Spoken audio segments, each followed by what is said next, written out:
Sir இப்போ விசிகா வந்து திமுக கூட்டணியில் வந்து இல்லை. இப்போ தாவேக்காவுக்கு வந்து நீங்கள் வந்து ஒரு ஆதரவு கொடுத்துருக்கீங்க. ஆனால் அவங்க கூட்டணியிலையும் இன்னும் நீங்கள் சேரல. இந்த கூட்டணி திமுகவை விட்டு இந்த கூட்டணியில் சேர்றதுக்கான வாய்ப்பு இருக்கா, இல்லை தனிச்சையாக தான் இருப்பீங்களா? எழுச்சி தமிழர் அவர்கள் விடுதலை சிறுத்தைகள் கட்சி இனிமேல் திமுகவில் தொடர வாய்ப்பில்லை. அவர்கள் டிவிகேயில் சேரப்போகிறார்கள். ஏன்னா எங்களை தான் வந்து திமுக காரங்க கடுமையா தாக்குறாங்க. ஏன்னா நாங்க அமைச்சர் ஆயிட்டோம்ல, அது அவங்களால தாங்க முடியல. நீங்களாம் அமைச்சர் ஆயிட்டாங்கடா. ஆரம்பத்திலிருந்தே சொன்னேன், இந்த திமுக கூட்டணியில் இருந்தோம்னா நம்ம மக்களுக்கு எந்த வகையான பலனும் கிடைக்காதுன்னு. ஏன்னா இப்ப இடைநீக்கம் செய்ததில் கூட அதில் 3வது பாயிண்ட் அத்தனை இருக்கிறாரு. திராவிட முன்னேற்ற கழக கூட்டணி தொடர்ந்து அவர் எதிர்த்து பேசி வந்தார். தாவேகா அமைச்சர் சரத் அவர்கள் வந்து பாத்தீங்கன்னா ஒரு 2 வருஷத்துக்கு முன்னாடி கிரிக்கெட் ஸ்டேடியம்ல வந்து ஒரு போன் மேல ஒரு பவுடர் போட்டு இது பண்ற மாதிரியான ஒரு காட்சி வந்து வெளியாயிருக்கு சார். ஒரு பாப்பா வந்து டேப்லெட் முழுங்க மாட்டா, அதை துப்பிடுறா அப்படின்றதுக்காக ஒரு டேப்லெட்டை வந்து அதை கிரஷ் பண்ணி அது வந்து திமுக வந்து என்ன சொல்றாங்கன்னா, அவர் வந்து போதைப் பொருள் தான் பயன்படுத்தி இருக்காரு அப்படின்னு சொல்லிட்டு அவர் மேல நடவடிக்கை எடுக்கணும்னு சொல்லிட்டு தான் போராட்டம் பண்ணிட்டு இருக்காங்க. அப்ப 2 வருஷத்துக்கு முன்னாடி இப்படி ஒண்ணு நடந்திருக்குன்னா போதையை வந்து அப்ப எந்த ஆட்சியில இருந்திருக்கு போதை? திமுக ஆட்சியில். அப்ப ஆனாலும் கூட விஜய் அவர்கள் தெளிவா இப்ப வந்து ஒரு அறிக்கை கொடுத்திருக்கிறாரு. நாங்க இப்ப உளவு அமைப்பின் மூலமாக அதை செக் பண்ண சொல்லியிருக்கிறோம். அங்கெல்லாம் என்ன சொல்லியிருக்கிறாரு, எவனாவது டிவிக்கே அப்படின்னு எவனாவது வந்தானா நீ அதெல்லாம் பேச்சு கேட்க தேவையில்ல, நீங்க நேர்மையா வேலை செய்யுங்கள். ஐஏஎஸ் அதிகாரிகள் ஐபிஎஸ் அதிகாரிகள் நேர்மையாக வேலை செய்யுங்கள் மக்களுக்காக. இது மாதிரி இது வரைக்கும் வரலாற்றில் யாரு பேசியிருக்கிறா? தாவேகவினர் உட்பட அரசியல் தலையீடின்றி காவல்துறை செயல்பட அனுமதி என முதல்வர் பேசியதாக தகவல் வெளியாகி இருக்கிறது. Okay sir. விஜய் இன்னொரு விஷயம் சொல்லியிருக்காரு, இந்த கள்ளக்குறிச்சியில கள்ளச்சாராயம் குடிச்சு இறந்த மாதிரி இந்த மாதிரி சம்பவமே நடக்கக்கூடாது அப்படின்னும் சொல்லியிருக்காரு. அவரோட ஜனநாயகன் படத்துக்கான ப்ரொடியூசருக்கு வந்து இப்போ அரசாங்கத்தில் ஒரு பதவி வந்து கொடுத்துருக்காரு. அது வந்து விமர்சனமாகவே போயிட்டு இருக்கு. இதை நீங்க எப்படி பாக்குறீங்க சார்? சார் விஜய் கரெக்டா செஞ்சிருக்காரு சார். இப்போ நான் இன்னும் உதயநிதிக்கு நான் ஒரு ரெக்கமெண்டேஷன் பண்றேன். நயன்தாராவை ஹீரோயினை வச்சு நடிச்சுதான் இருக்கிறாங்க. நீங்கள் நடிச்சு ஒரு சோபான ஒரு படம் எடுங்க.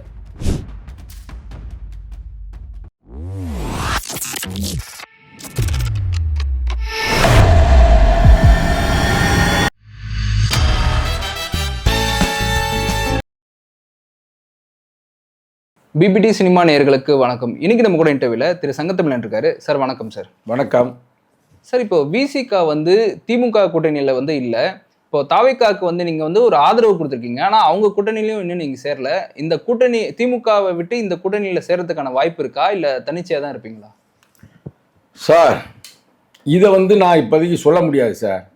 நானே நீக்கத்தில் இருக்கிறேன். கரெக்டா? நான் இதுக்கு ஒரு கருத்தை சொல்லி அது சிக்கலில் வந்துடக்கூடாது. ஆனால் இப்போ எல்லா நியூஸ்லையும் போய்கிட்டு இருக்கு. என்ன போய்கிட்டு இருக்குன்னா, எழுச்சி தமிழர் அவர்கள் விடுதலை சிறுத்தைகள் கட்சி இனிமேல் திமுகவில் தொடர வாய்ப்பில்லை. அவர்கள் டிவிகேயில் சேரப்போகிறார்கள். தலைவர் அறிவிக்க போகிறார் அப்படின்னு இப்ப எல்லா நியூஸ்லையும் பாரு. இப்போ நியூஸ் 18 ஓடிக்கிட்டு இருக்கு. சரிங்களா? ஏன்னா நேத்து வந்து ஆதவ் அர்ஜுனா அவர்களும் அமைச்சர் ஆதவ் அர்ஜுனா அவர்களும் புஷி ஆனந்த் அமைச்சர் அவர்களும் சந்தித்து இருக்கிறார்கள். இந்த தலைவரை சந்திச்சு என்ன பேசியிருக்கிறாங்க, நீங்க வந்து 1ஆம் தேதி நடைபெற இருக்கின்ற தோழமைகளுடைய கூட்டணி கட்சியுடைய ஒரு கூட்டம் நடக்கிறது, அதில் நீங்க கலந்து கொள்ளுங்கள் அப்படின்னு இருக்காங்க. அப்ப இது என்ன அர்த்தம்னா, எல்லா கூட்டணி கட்சி தலைவர்கள்லாம் ஒன்று சேர போறாங்க. அதான் ஒரு அர்த்தம். அப்ப அதுல பாத்தீங்கன்னா காங்கிரஸ் ஆல்ரெடி போயிருச்சு, கம்யூனிஸ்ட் போயிருச்சு. 2 கம்யூனிஸ்ட் சொல்லிட்டாங்க, அறிவிச்சுட்டாங்க. அப்புறம் அது மட்டுமல்லாமல் இஸ்லாமிய அமைப்பு அன்னைக்கே போயிருச்சு. அது மட்டுமல்லாமல் இப்ப வைகோன்னு வந்துட்டார். சொல்லிட்டாரு அவரு. சரிங்களா? இப்ப நாங்க தான் பேலன்ஸ்.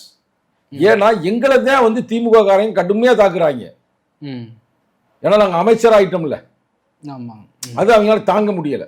நீங்களாம் அமைச்சர் ஆயிட்டாங்கடா அப்படின்னு சம்பந்தம் இல்லாம சோபா அப்படி இப்படின்னு பல கதையெல்லாம் பேசியிருக்காங்க. அது ஒரு அரசியல் நாகரிகம் அல்ல. அதனால எங்க தலைவர் எதையும் ஒரு சிஸ்டமேட்டிக்கா முறையா எடுக்க வேண்டும் என்பதற்காக அவர் காத்திருக்கிறார் அப்படின்றதே அப்ப செய்தி வருகிறது. ஆனால் நிச்சயமாக அதிவிரைவில் அவர் அறிவிப்பார். என்ன அறிவிப்பார்? நம்ம வந்து என்ன கட்சி, டிவிகே கட்சிக்கு நம்ம வந்து கூட்டணிக்கு போறோம் அப்படின்ற மாதிரி அது சிறப்பாக இருக்கும். இதைத்தான் சங்கத்தமிழன் சொல்லிக்கிருந்தேன். சங்கத்தமிழ் நேற்று ஒரு பேச்சு, இன்னைக்கு ஒரு பேச்சு, நாளைக்கு ஒரு பேச்சு பேசக்கூடிய ஆள் அல்ல. ஏன்னா நான் உண்மையான அம்பேத்கரிஸ்ட், உண்மையான திருமாவின் தம்பி. ஆரம்பத்திலிருந்தே சொன்னேன், இந்த திமுக கூட்டணியில் இருந்தோம்னா நம்ம மக்களுக்கு எந்த வகையான பலனும் கிடைக்காதுன்னு. ஏன்னா இப்போ இடைநீக்கம் செய்ததில் கூட அதில் 3வது பாயிண்ட் அத்தனை எழுதியிருக்கிறாரு.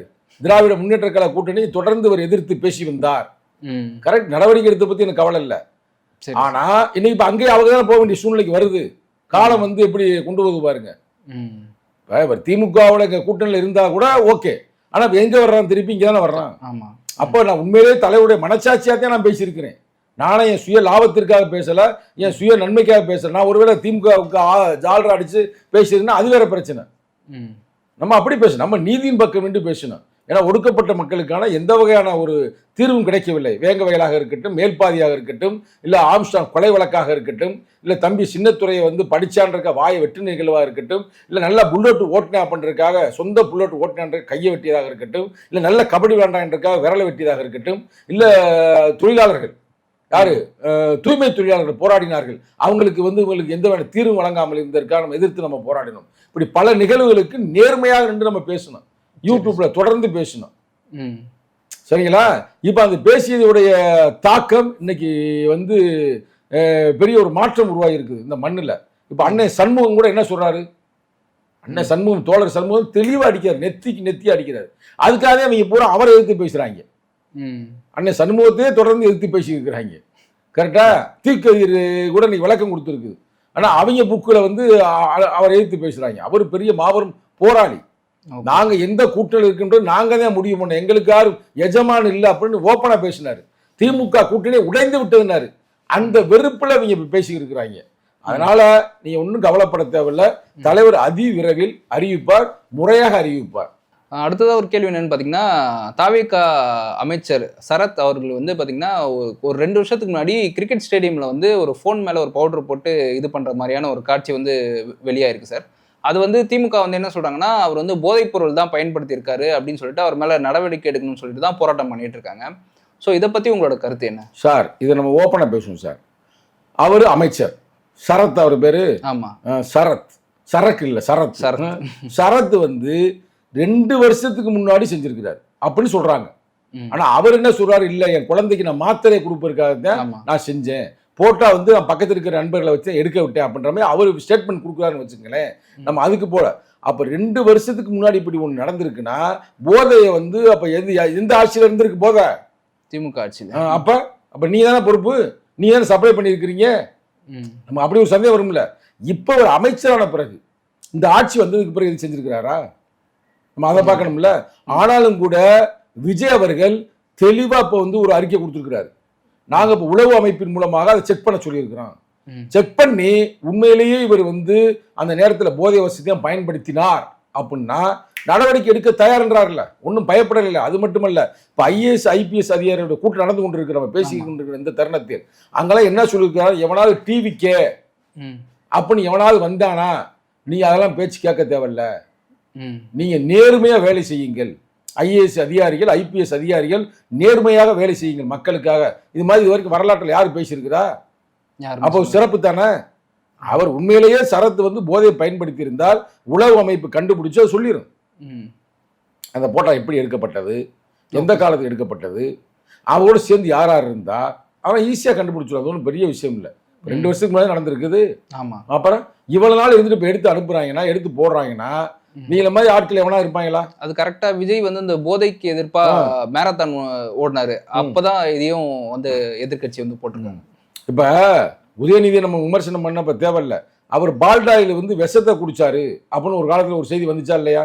அவர் எதுக்காக குடிச்சாருன்னு ஒரு செய்தி வந்துச்சு. அப்ப அதெல்லாம் வந்து நோண்டுனாங்கன்னா ஏன் குடிச்சாரு, எது குடிச்சாரு, ஏதோ ஒரு நடிகைக்காக குடிச்சாரு அப்படின்லாம் சொல்றாங்களே, பல கதைகள் இருக்குல்லங்க.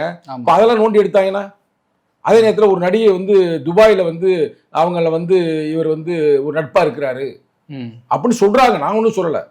அப்ப அந்த காலகட்டத்தில் இருந்த பூரா எடுத்தாங்கன்னா சிக்கல் தானே.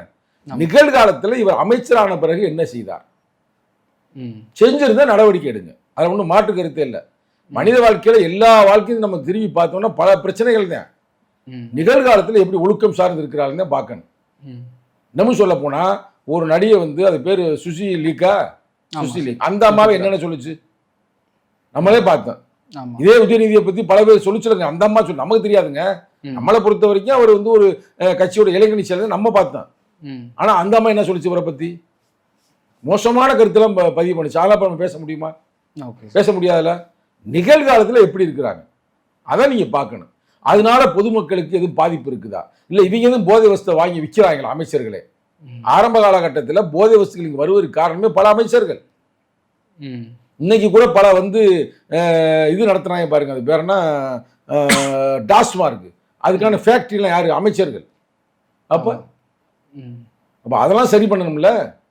அப்ப இதெல்லாம் வந்து எப்படின்னா ஒரு காழ்ப்புணர்ச்சி தான். நல்ல ஒரு இளைஞர்கள்லாம் நெறிப்படுத்துறாங்க, போதை வஸ்து தடை செய்ய முயற்சிக்கிறாங்க, டாஸ்மார்க் படிப்படியாக குறைப்பதற்கான முயற்சி எடுக்கிறாங்க அப்படின்ற காழ்ப்புணர்ச்சியில நம்மளால ஜெயிக்க முடியலையே, நம்ம அப்பாவே தோத்து போயிட்டாரு, இவர் வந்து சட்டமன்றத்தில் பயங்கரமா நக்கல் பண்றாரு, இந்த காழ்ப்புணர்ச்சியில அவங்க அந்த வேலையை செய்கிறாரு. Okay sir. விஜய் இன்னொரு விஷயம் சொல்லியிருக்காரு, இந்த கள்ளக்குறிச்சியில கள்ளச்சாராயம் குடிச்சு இறந்த மாதிரி இந்த மாதிரி சம்பவமே நடக்கக்கூடாது அப்படின்னும் சொல்லியிருக்காரு சார். இது எவ்வளவு சிறப்பான ஒரு செய்தி, பாராட்டுக்குரிய செய்தி. இதுதானே மாநாடே நடத்தினா.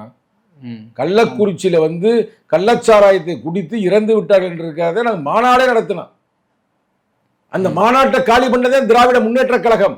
நாங்க அழைக்காமலேயே 2 பேர் அந்த கட்சியக்கார சேர்ந்தவர் வந்தார்கள். நான் அப்ப கூட தான் பேசியிருக்கிறேன் எதிர்த்து திமுகவை.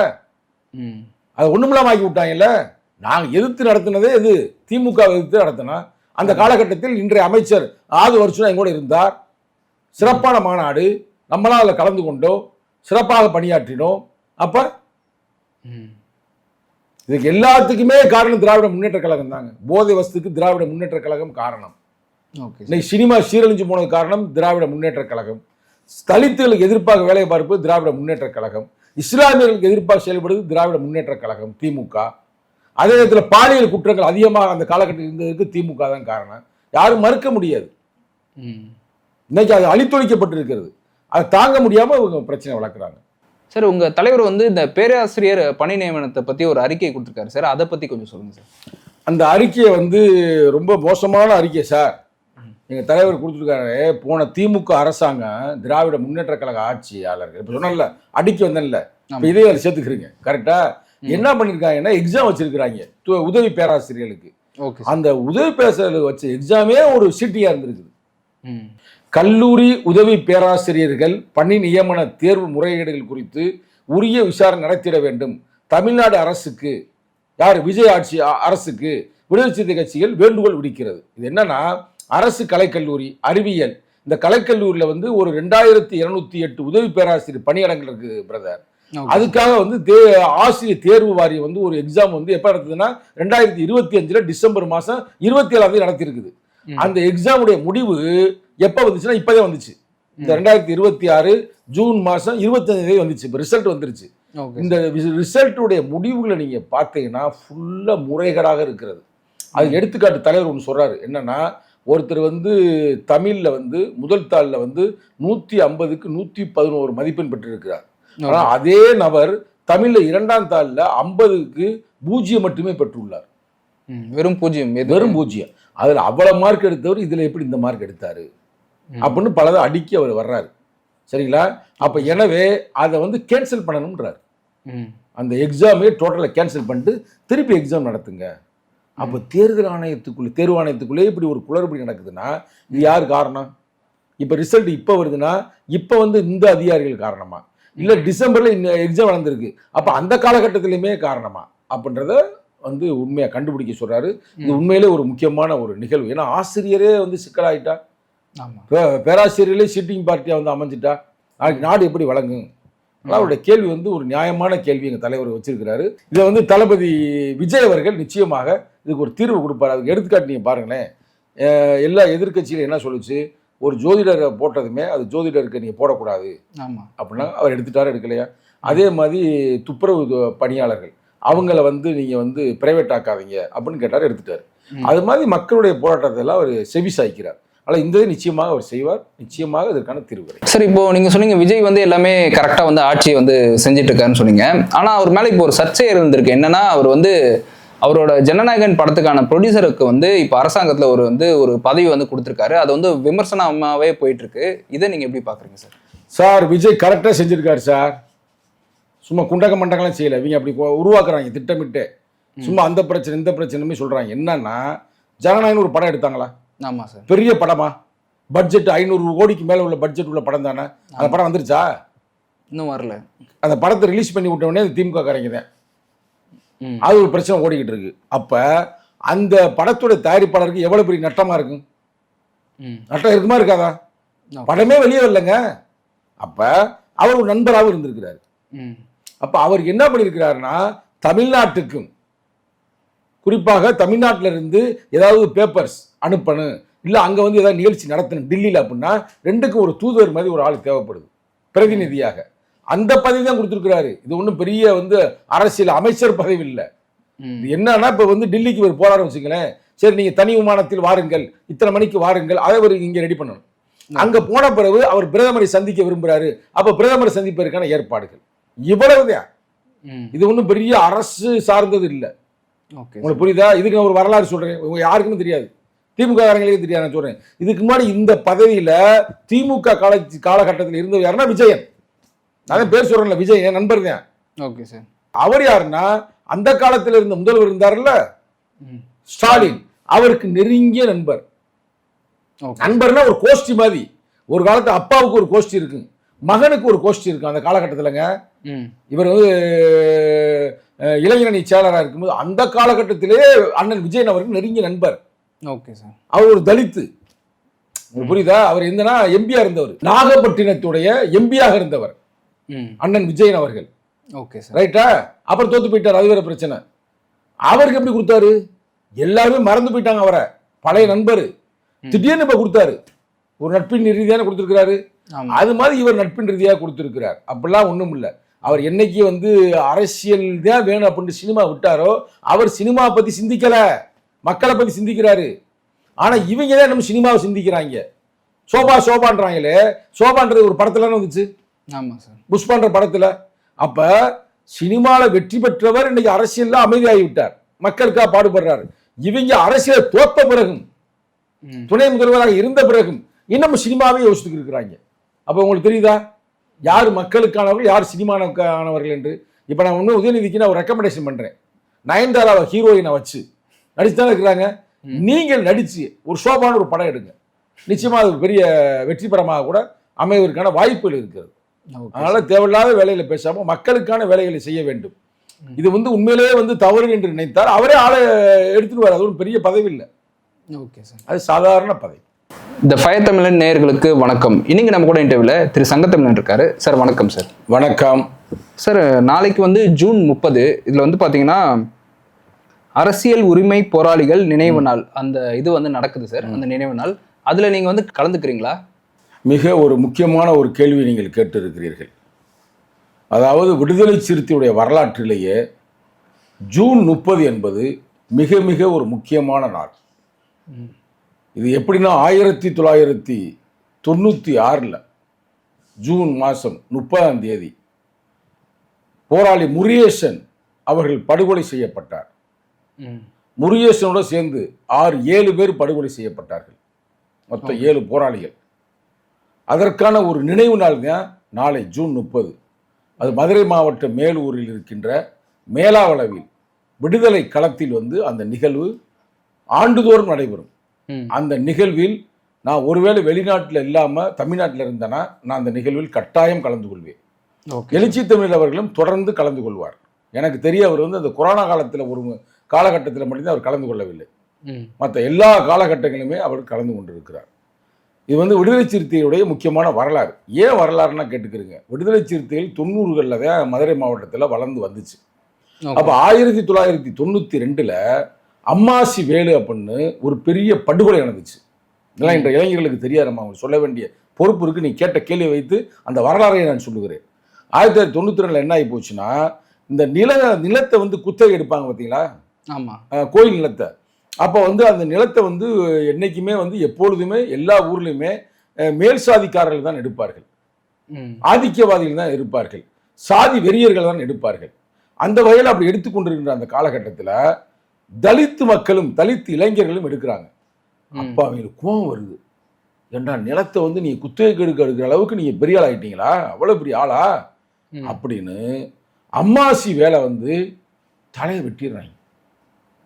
அதே எனக்கே எனது வாழ்க்கையில் அரசியல் என்னை பாதித்த ஒரு தருணம் அந்த தருணம் தான். நான் 1991 பிஇ முடிக்கிறேன். RVS college of engineering BE முடிச்சுட்டு நான் ஊரில் வந்து சும்மா ஒரு வருஷம் தானே அப்படியே பாயோட சேர்ந்துட்டு ஃப்ரெண்டுகளோட சேர்ந்து சுற்றி திரியும் போது ஒரு டீ கடையில் டீ குடிச்சுக்கிருக்கும் போது திடீர்னு இப்படி ஒரு கொலை நடந்து விட்டது அப்படின்னு சொல்லுவேன். யோசித்து பாருங்க எப்படி இருக்கு மனது. அது சாதிய கொலை, அப்படியே ஒரு பதட்டம் ஆயிடுது. அப்போ நான் சிந்திக்கிறேன், ஏன்னா நம்மோட சேர்ந்து எல்லா சாதி மக்களும் தான் பழகுறாங்க, நம்ம மாணவர்களா இளைஞராக இருக்கிறாங்க.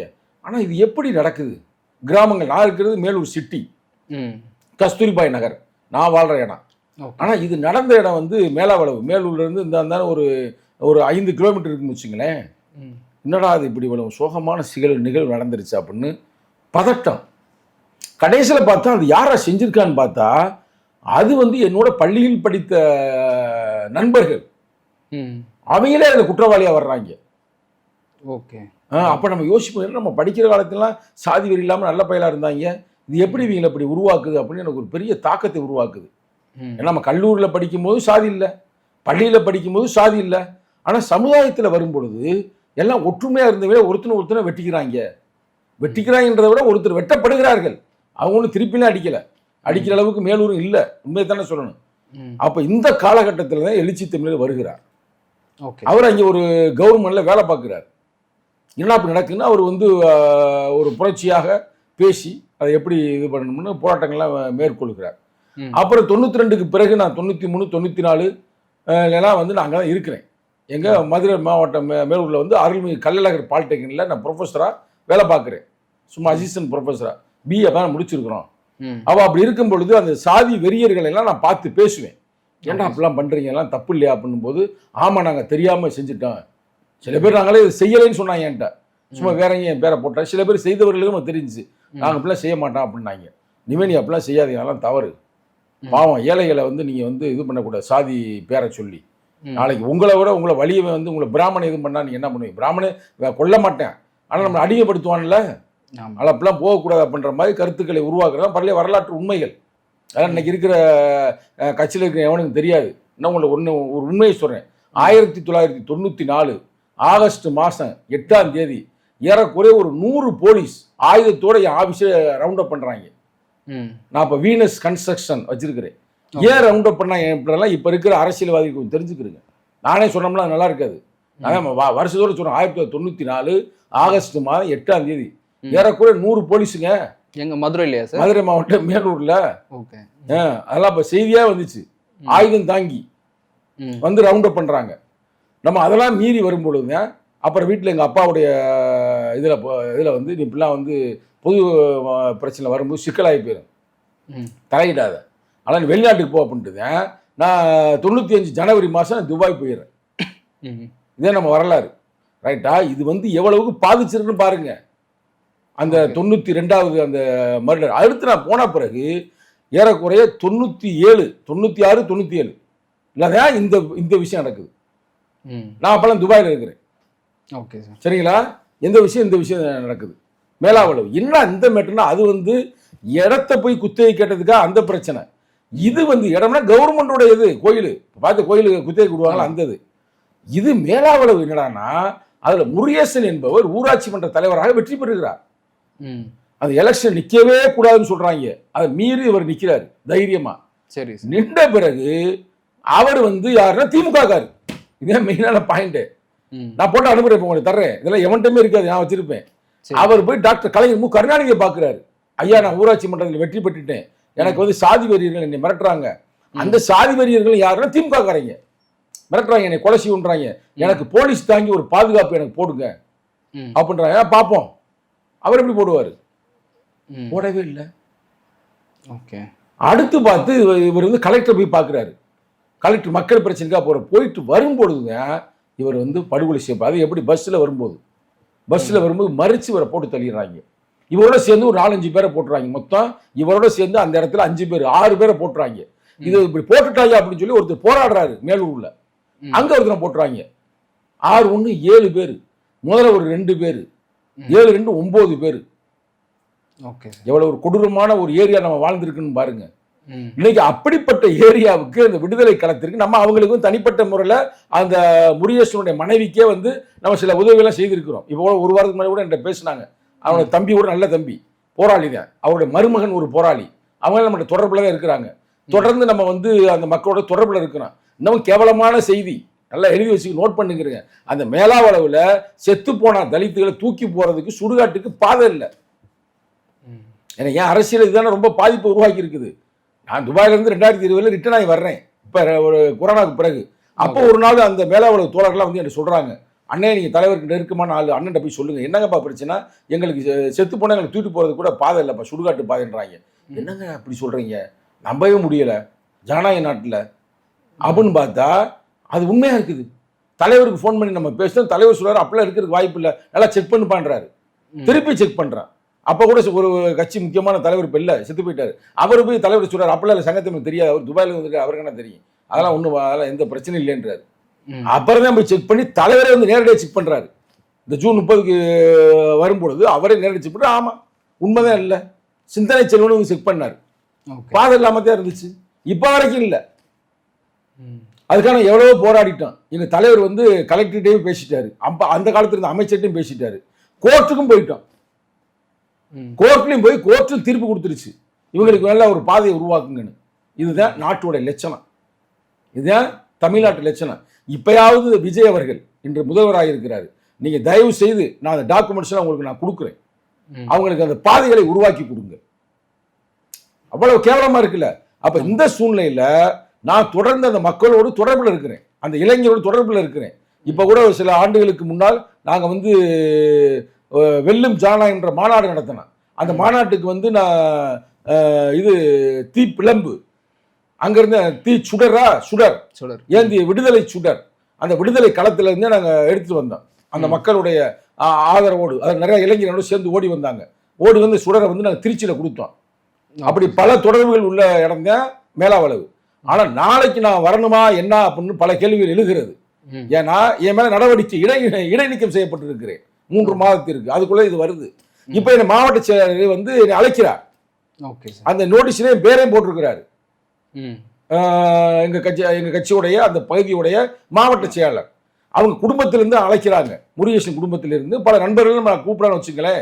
இன்னும் சொல்லப்போனா இளஞ்சிறுத்தை எழுச்சி பாசறையில் இப்போ 2-3 முக்கியமான பொறுப்பாளர்களும் நம்ம தம்பிமார்கள் தான். எல்லாரும் அண்ணே அதெல்லாம் வாங்கினேன், அண்ணே இது வந்து விடுதலை வீர வணக்கம் செலுத்துறதானே, இது ஒன்று கட்சி நிகழ்வு இல்லை, வர்றதுல ஒன்றும் தப்பு இல்லை, வாங்க அப்படின்னு பெரிய தலைவர்கள் சொல்றான்னு வச்சுங்களேன். பட் நான் தலைவரை மதிக்கிறேன், தலைவருடைய கொள்கையை மதிக்கிறேன், அவர் நடத்த நடவடிக்கையை மதிக்கிறேன். இப்ப தலைவர் வந்து நிகழ்வுகள்லாம் கலந்து கொள்ளக்கூடாதுன்னு 10வது பாயிண்ட் எழுதியிருக்கிறாரு. சரிங்களா? அப்ப நம்ம அவங்க வந்து போவது அவ்வளவு ஜனநாயகமாக இருக்காது, சரியாக இருக்காது அப்படின்ற ஒரே காரணத்தினால நாளை நான் அந்த நிகழ்வில் கலந்து கொள்ளவில்லை. சரிங்களா? ஆனாலும் கூட அதற்கான வீர வணக்கத்தை நம்ம எங்கேயுமே செலுத்தோம், அங்கதான் போய் ஸ்பாட்ல போய் செலுத்தணும்ன்றது இல்லை. அந்த கட்சியோட நடவடிக்கை இன்னும் முடியல. அவர் 3 மாசம் சொல்லியிருக்கிறாரு. எப்ப எடுத்தாரு? ஜூன் மாசம் எடுத்தாரு. இப்பதான் ஜூலை, ஆகஸ்ட், செப்டம்பர். அப்ப செப்டம்பர் 6ஆம் தேதி முடியும். அது வரைக்கும் நம்ம எந்த நிகழ்வில் கலந்துக்கிற மாதிரி ரெடியா இல்ல. அப்படி ஒண்ணு நம்ம மானங்கட்டு போய் நம்ம இங்க கிடக்கல. சரிங்களா? உடனே ஒரு நடவடிக்கை எடுத்திருப்பாரு, நம்ம போயிட்டு அங்க போயிட்டு நிக்கணும் போகணும் அப்படிலாம் இல்ல. இன்னொன்னு வந்து நம்ம மதிக்கணும், ஏதோ அந்த கோட்பாடுகளையும் மதிக்கணும், கொள்கையை மதிக்கணும். அதனால் நம்ம வந்து கலந்து கொள்ளவில்லை. அதனால் நம்ம தெளிவாக அந்த நேரத்தில் விடுதலை சிறுத்தையுடைய இளைஞர்களுக்கு, அங்கே இருக்கிற நம்ம சொந்த பந்தங்களுக்கு, அங்கே இருக்கிற போராளிகளுக்கு நான் இந்த நேரத்தில் ஃபயர் தொலைக்காட்சியின் மூலமாக சொல்லுவது என்னவென்றால், நான் நாளை கலந்து கொள்ளவில்லை. ஆனால் அந்த போராளிகளுக்கு செம்மார்ந்த வீர வணக்கத்தை நான் இப்பொழுது தெரிவித்துக் கொள்கிறேன். சரிங்களா? ஆனால் மனசு போகணும்னு என்ன தோணுது, நம்ம தொடர்ந்து போய்கிட்டு தானே இருக்கிறோம். ஆனால் இப்போ போகும்போது அந்த இளைஞர்களுக்கு இன்னும் அந்த ஊருக்கு நம்ம வந்து சுடுகாட்டு பாதையை உருவாக்கலையே. இப்போ நாளைக்கு எந்த முகத்தை வச்சு நம்ம போறது, நம்மகிட்ட கேட்பாங்களே, அது ஒரு விஷயம் இருக்குல்லங்க. சுடுகாட்டுக்கு இன்னமும் பாதை இல்லாமல் இருப்பது வந்து விடுதலை சிறுத்தைகளே ஒரு அவமான சின்னமாக தானே இருக்குது. அந்த மேலாவளவு என்ற ஒரு நிகழ்வு இல்லை என்றால் விடுதலை சிறுத்தை என்பது இவ்வளவு வீரியமாக வந்திருக்குன்னு நம்ம சொல்ல முடியாது. விடுதலை சிறுத்தையுடைய வரலாற்றிலேயே மேலாவளவும் சென்னகரம் பற்றியும் முக்கியமான வரலாறு தலைவரே பேசியிருக்காரு, நம்ம ஒன்றும் சொல்றதுக்கு இல்லை. சரி, தலைவரே அவரே ஸ்டேட்மெண்ட் கொடுத்துருக்கிறார்ல, ஏன்னா அரசியல் வாழ்க்கையில் இது ஒரு முக்கியமான ஒரு நிகழ்வுகள் அப்படின்ற மாதிரி சொல்லியிருக்கிறாரு. அதில் அதாவது அதுக்கு பேரே விடுதலை களம், அந்த களத்துக்கு பேரே விடுதலை களம். அங்கதான் அவங்க வந்து அடக்கம் பண்ண வைக்கப்பட்ட ஒரு முக்கியமான ஒரு இடம் வச்சுக்கலேன். அப்ப இது வந்து ஆண்டுதோறும் விடுதலை சிறுத்தைகள் பல ஆயிரம் பேர் திரளுவாங்க, கொஞ்சம் நெஞ்சம் இல்லை. அதை பாருங்க, லைவ்ல நீங்க பார்த்தீங்கன்னா எடுத்து கூட உங்க சேனல்ல போடுங்க, தலைவர் போறப்ப அதை லைவ் பண்ணி கூட நீங்க போடலாம். அதே இப்ப நிகழ்வு. Okay sir. இப்போ அந்த 3 மாசம் உங்களை இடைநீக்கம் பண்ணிருக்காங்களா, இதோட நிலவரம் இப்போ என்ன சார் இருக்கு? திருப்பி உங்களை கட்சியில எப்போ சேர்ப்பாங்க? அது வந்து எப்படின்னா, அவரு நடவடிக்கை எடுத்துட்டார். நடவடிக்கை எடுத்துமே நம்ம லெட்டரை கொடுத்துட்டோம். லெட்டர் தெளிவா அவங்க அப்பாவை சாட்சியா வச்சு நம்ம கொடுத்துட்டோம். இப்ப அவர் கையில என்ன இருக்குது? சேர்த்து கொள்ளுவது சேர்த்து கொள்ளாது அவர் கை. அவர் கட்சியுடைய ஒரு தலைவர், சரிங்களா? இப்ப அதுல நமக்கு என்ன செய்தி கிடைத்திருக்கிறது என்றால், இது வந்து இடைநீக்கம் செய்யப்பட்டதுக்கு அவரா இவரா அதுவா இதுவா எதுவுமே இல்லை, ஒரே ஒருத்தர் தான். அவர் யாருன்னு இப்ப நான் பேர் சொல்ல விரும்பல, நான் சொல்லும்போது எல்லாருக்கும் தெரியும், ஒரே ஒரு ஆளு தான். Okay sir. ஆனால் ஆனூர் ஷானவாஸ் அவர் இல்லை. இன்னொரு ஆள். அப்ப யாருன்றது அவங்களுக்கு தெரியும். அது சொல்லும் போது நான் நிறைய பேர் அப்படியே ஆனூர் ஷானவாஸுக்கு உங்களுக்கும் பிரச்சனை அப்படின்றாங்க. அவர் அப்பதான் சொன்னேன், அவருக்கு தம்பி நமக்கு எந்த பிரச்சனையுமே இல்லை. இப்ப கூட வந்து எவிடன்ஸ் கதிர் அவர்களுடைய தலைமையில சாதி ஆணவ படுகொலை தடுப்பதற்கான சிறப்பு சட்டத்தை உருவாக்க வேண்டும் என்று பாட்ஷா பாயை சந்திச்சார், நீதிபதி பாட்ஷா, BN பாட்ஷா அவர்களை. அப்ப கூட அவர் சந்திக்கும் போது கூட அவர் சில விஷயங்கள் நம்ம சொல்லியிருக்கிறாரு. அப்ப அவர் இல்லை, இன்னொருத்தர். அப்ப தலைவர் வந்து நல்லா டிஸ்கஸ் பண்ணிட்டு என்ன ஏதுன்னு பார்த்துட்டு என்ன காரணம், எது காரணம், எதற்காக வந்திருக்கு அப்படின்னா அவருக்கு டைம் வேணும்ல. நம்ம அதெல்லாம் உடனே எங்களை வந்து இடைநீக்கத்தை சரி பண்ணுங்க அப்படின்னு நம்ம சொல்ல முடியாது. நம்ம அவசரத்துக்கு உடனே இப்போ நம்ம சேர்ந்துட்டு என்ன புரட்சியாக வெடிக்க போகுது, இல்லை புரட்சி பண்ண போகிறோமா? இத்தனை வருஷம் இருந்து ஒன்றும் பண்ணல, இது அதனால இப்போ நடக்க போகுது. அதில் ஒரு பெரிய விஷயங்கள்லாம் இல்லை, சரிங்களா? இப்போ என்ன அதில் நம்ம ஒரு நிகழ்வுகளை கலந்து கொள்ள முடியலை. இந்த காலகட்டத்திலே முக்கியமான நிகழ்வு வருது. இப்போ வந்து அடுத்து வந்து என்னன்னா விருது வழங்கும் விழா. அந்த விருது வழங்கும் விழாவிற்கு நம்ம வந்து இப்போ கலந்து கொள்ள முடியாது. அந்த விருது வழங்கும் விழாவுக்கு தொடர்ந்து முதல் விருது வழங்கும் விழாவுக்கு நம்ம செய்யலை. அதுக்கு அடுத்தபடியாக அதற்கான நிதி உதவிகளை சங்கத்தமிழே வழங்கியிருக்கிறேன் தொடர்ந்து. இப்போ கடந்த லாஸ்ட் ஒரு 2 வருஷத்துக்கு வழங்கவில்லை, தொடர்ந்து நம்ம தான் வழங்கியிருக்கிறோம். இன்னைக்கு பல பேர் வழங்க வரலாம், ஆனால் இன்னைக்கு அந்த நிகழ்வுக்கு நம்ம போக முடியாது. அதுக்குள்ள ஒரு நடவடிக்கை வந்து சரி அது செய்ய வாய்ப்பு இல்லை. 5ஆம் தேதி நெருங்கிருச்சுல. அதே மாதிரி இவருடைய பிறந்த நாள் வருது ஆகஸ்ட் 17, தமிழ் தேசிய எழுச்சி நாடு அப்படின்னு இவர் கொண்டாடுறாரு. தாயகம் தேசியம் தன்னாட்சி வெல்வோம், அதுவே தமிழர் இறையாண்மை உலகுக்கு சொல்வோம்னு தமிழ் தேசிய எழுச்சி மாநாடு. அப்ப தமிழ் தேசிய எழுச்சி மாநாடுல நம்ம கலந்துக்கிட முடியாது இருக்கு, சரிங்களா? அந்த மாநாட்டுக்கும் தமிழ் தேசிய எழுச்சி மாநாட்டுக்காக தமிழர் இறையாண்மை மாட்டுக்காக அந்த காலத்துல நம்ம என்னென்ன செஞ்சோம்ன்றது வரலாறு எல்லாருக்குமே தெரியும், தலைவருக்கும் தெரியும். அதற்காக நம்ம ஒரு கேசட்டே வெளியிட்டோம். அந்த காலகட்டத்தில் டாக்டர் கலைஞர் மு கருணாநிதி இந்த நிகழ்வுல கலந்து கொண்டார். அதெல்லாம் போய் பேசி பயன் இல்லை, நாங்கள் அதை செஞ்சு இதை செஞ்சோம்ன்றாலும் அப்படிலாம் நம்ம எந்த எதிர்பார்ப்பும் இல்லாமல் கட்சிக்காக இந்த மக்களுக்காக நம்ம செயல்பட்டோம், கரெக்டாக? இப்போ அதுலேயும் கலந்துக்க முடியாது. இப்போ இதெல்லாம் வந்து நம்ம எதிராளிகள் வெளியில் இருப்பாங்கன்னு பார்த்தா கட்சிக்குள்ளேயே ஒரு சில பேர் செஞ்சு மகிழ்ச்சியாக இருப்பாங்க. பரவாயில்ல, வேற மேலாவளவுக்கு நம்ம வரவிடாமல் செய்து விட்டோம், விருது வழங்கும் விழாவிற்கு வரவிடாமல் செய்து விட்டோம். அதே மாதிரி நம்ம வந்து அவருடைய பிறந்த நாளுக்கு எழுச்சி தமிழ் நாங்கள் வந்து இப்போ தலைவர் தொண்டன்றவர் அண்ணன் தம்பி உறவு இருக்கு, சரிங்களா? நினைச்சா நான் போயிடுவேன் பிரதர், ஒன்றும் பிரச்சனை இல்லை. நம்மளை தடுக்கிறதுக்கு யாரு என்ன பிறக்கல, தடுக்கிறதுக்கு ஆளும் இல்லை. நான் தான் ஓப்பனாக டிக்ளரேஷன் பண்றேன்ல. நினைச்சோம்னா இப்போ கூட போகலாம், நீ நைட்டே பரப்பிட்டு நாளை போய் நம்மளே நிகழ்ச்சி நடத்தலாம், அங்கே யாரும் நம்ம ஒன்றும் சொல்ல முடியாது. ஆனாலும் கூட தலைமையை நம்ம மதிக்கணும்ல. தலைமை ஒன்று முடிவு பண்ணிருக்குல்ல, சரியா இல்லையா? இப்போ நாளைக்கு நம்ம போறோம், யார் தடுப்பா? யாரும் தடுக்க மாட்டாங்க, யாரும் ஒன்றும் சொல்ல முடியாது. இல்லை நம்ம அண்ணன் தம்பியை நம்ம தோழர்கள் நம்ம வரணும் தானே அவங்க காத்திருக்கிறாங்க தம்பிமார்கள். ஆனா 1-2 பேர் இருக்கிறாங்க, அவங்களே மூலம் வரமாட்டாங்க, அது வேற பிரச்சனை. அதை பத்தி இப்ப பேசி பயன் இல்லை, ரைட்டா? அதனால வந்து எல்லாத்தையும் பிரபஞ்ச சக்தி பார்த்துக்கிட்டு தான் இருக்குது. இன்னைக்கு பாருங்க, நம்ம ரோட்ல வந்து மக்கள் போராடினாங்க ஒரு காலத்துல. யாரு? நம்ம துப்புரவு தொழிலாளர்கள். அன்னைக்கு அவங்க அடிச்சு வண்டியில ஏத்துனாங்க. யாரு ஏத்துறது? திமுக அரசாங்கம், ரைட்டா? இன்னைக்கு வந்து அதே மேயர் அந்த அம்மாவை ஏத்துறாங்க. அத வண்டி ஒரு நாள் ஓடத்துல போகும், ஓடம் ஒரு நாள் வண்டியில போகும்ன்றது இதுதான் எடுத்துக்காட்டு. இதுக்கு மேல நம்ம விளக்கம் கொடுக்க தேவையில்லை. எதுவும் எப்பொழுதும் நடக்கலாம் மனித வாழ்க்கையில. ஆனால் நம்ம அறம் சார்ந்து, நீதி சார்ந்து, உண்மை சார்ந்து இருந்தாதான் உலகத்துல வந்து ஒரு நல்ல ஒரு வெற்றியை அடைய முடியும் என்பதை மட்டும் இந்த தருணத்தில் சொல்லிக்கொண்டு, அந்த போராளிகளுக்கு 6-7 போராளிகளுக்கு செம்மார்ந்த வீர வணக்கத்தை நான் தெரிவித்துக் கொள்கிறேன். Okay sir. இப்போ கொஞ்ச நாள் முன்னாடி உங்க கட்சியில் இருக்கக்கூடிய அமைப்பு செயலாளர் நீலச்சந்திரகுமாரை பேட்டி எடுத்தேன். அப்போ அவர் என்ன சொன்னார்னா, தலைவர் வந்து சங்கத்தமிழனை கட்சியை விட்டு நீக்கணும்னா 6 மாசம் வந்து இடைநீக்கம் பண்ணியிருப்பாரு, ஆனா இப்போ வந்து 3 மாசம் தான் இடைநீக்கம் பண்ணியிருக்காரு. அப்போ வந்து அவர் கட்சியிலேருந்து நீக்க மாட்டாருன்னு சொல்லியிருந்தாரு சார். அதை நீங்க எப்படி பாக்குறீங்க? அது உண்மைதான். இது வந்து எப்படின்னா ஒரு தட்டுறது, ஒரு தம்பிகளை இவனா ஒழுங்கா இருப்பா, ரொம்ப பேசுகிறப்ப அளவுக்கு மீறி அப்படின்ற மாதிரி நம்மளை சரி செய்வது. ம். தண்டனை என்பதே வந்து தண்டனை என்பது ஒருத்தனை வந்து அமுக்கி அழிப்பதல்ல, தண்டனை என்பது அவரை திருத்துவது. இது தலைவரே சொல்லியிருக்கிறாரு. ம். ஒருத்தர் சில பேருக்கு நம்ம வந்து 3 மாதம் 6 மாதம்னு நடவடிக்கையை நம்ம எடுப்போம். ம். இன்னும் சில பேருக்கு நம்ம அரசியல்படுத்துவோம், கருத்துக்களை சொல்லிக் கொடுப்போம். சரிங்களா? இப்போ இது வந்து எப்படின்னா நம்ம வந்து அவரை சரி செய்கிறோம் அப்படின்னு என்னை அவர் சரி செய்கிறார், ஓகே சார். என்னை அரசியல்படுத்துகிறார், என்னை நெறிப்படுத்துகிறார் என்றுதான் நான் எண்ணுகிறேன். தவிர இது வந்து நான் வந்து அவங்க மேலே கூட காழ்ப்புணர்ச்சியால் இல்லை, ஐயோ நம்மளை தலைவர்கிட்ட போட்டு கொடுத்து இதுமாதிரி பண்ணிட்டாங்க கொண்டாங்க, இல்லை இல்லை. அது ஒரு காலம் வரும், மாறும் காலங்கள், காலப்படியாவா போகுது. சரி சார். இந்த நிகழ்வை நான் பேச விரும்பல. இந்த நிகழ்வுக்குள்ள என் பக்கத்து தான் நீதி இருக்கிறது என்பதை கட்சியில் இருக்கிற அனைத்து தொண்டனும் உணர்கிறார்கள். 2ஆம் கட்ட தலைவர்களும் ஏறக்குறைய 85 விழுக்காடுகள் உணர்கிறார்கள். மன்னிக்கணும், ஏறக்குறைய 95 விழுக்காடுகள். சரி சார். 1-2 பேர் தான், அதுவும் எல்லா கட்சியிலும் எப்பயுமே இருக்கு. எல்லாரையும் நீங்க சாட்டிஸ்ஃபை பண்ண முடியாது உலகத்துல. மார்க்ஸ் அதான சொல்றாரு, நீ எல்லாரையும் நீ திருப்திப்படுத்த வேண்டும் என்று எண்ணினால் நீ எதுவுமே செய்ய முடியாது. ம். உனக்கு வந்து சில எதிரிகள் இருந்தாதான் நீ சரியான பாதையில போய்கிட்டு இருக்கேன்னு அர்த்தம். எதிரியே எனக்கு இல்லப்பா அப்படின்னா அப்ப எங்கேயோ காம்ப்ரமைஸ் ஆகி எதையோ வந்து நீ வந்து போறேன்னு அர்த்தம். அதனால எனக்கு மகிழ்ச்சி தான், ஒன்றும் நடவடிக்கை எடுத்ததுல வந்து எனக்கு ஒன்றும் வருத்தம் இல்லை. என்ன ஒரே ஒரு வருத்தம், இந்த முக்கியமான 3 நிகழ்வுகளில் நாம் கலந்து கொள்ள முடியவில்லையே, எழுச்சி தமிழர்களுக்கு ஒரு உண்மையான தம்பியாக நம்ம இயங்க முடியவில்லையே அப்படின்னு ஒரு வருத்தம் இருக்குது. அவ்வளவுதான்.